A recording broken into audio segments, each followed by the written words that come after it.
तो वैसी परिस्थिति में तेजस्वी प्रसाद बोलते हैं, इसको हम कह सकते हैं कि वो थेथरोलॉजी में विश्वास करते हैं, थेथराई करते हैं। जब नीति आयोग ने फैसला कर रखा है कि हम विशेष राज्य की दर्जा किसी को नहीं देंगे, तो वैसी परिस्थिति में विशेष राज्य की बात जो हम लोग करते हैं वो मेरे समझ से उचित नहीं लगता है। देखिए, तेजस्वी प्रसाद जी को तो बोलने का कोई अधिकार नहीं है।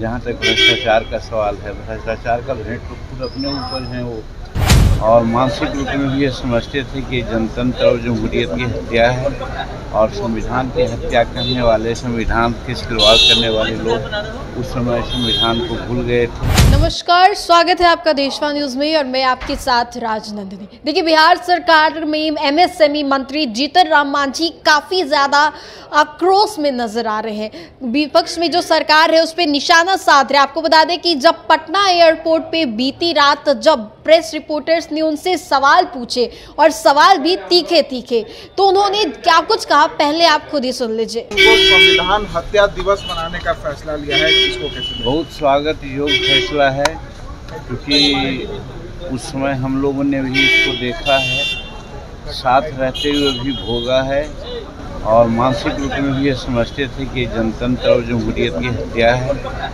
और संविधान की हत्या करने वाले, संविधान की खिलवाड़ करने वाले लोग उस समय संविधान को भूल गए थे और संविधान को इस रूप में उन लोगों ने ये किया कि सारी स्वतंत्रता और प्रिय यहाँ तक कि प्रेस की स्वतंत्रता को भी उन्होंने दाब दिया था, कैद कर लिया था।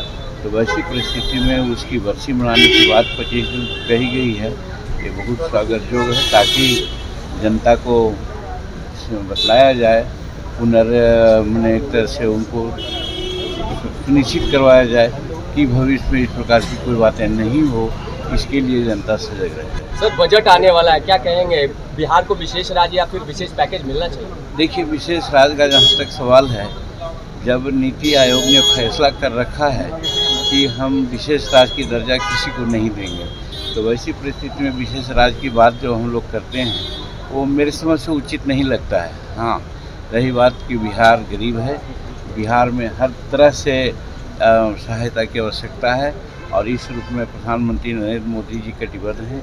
आप जानते हैं कि पूर्वोत्तर राज्य सबसे गरीब स्थिति में थी, आज उनको किस तरह से बढ़ाया गया है, उसी प्रकार से हमारे बिहार में भी अगर कोई कमी है, जैसा कि हम लोग समझते हैं, तो जो भी संभव सहायता होगा केंद्र करेगी, ऐसा हमको लगता है। तेजस्वी लगातार ट्वीट कर रहे हैं और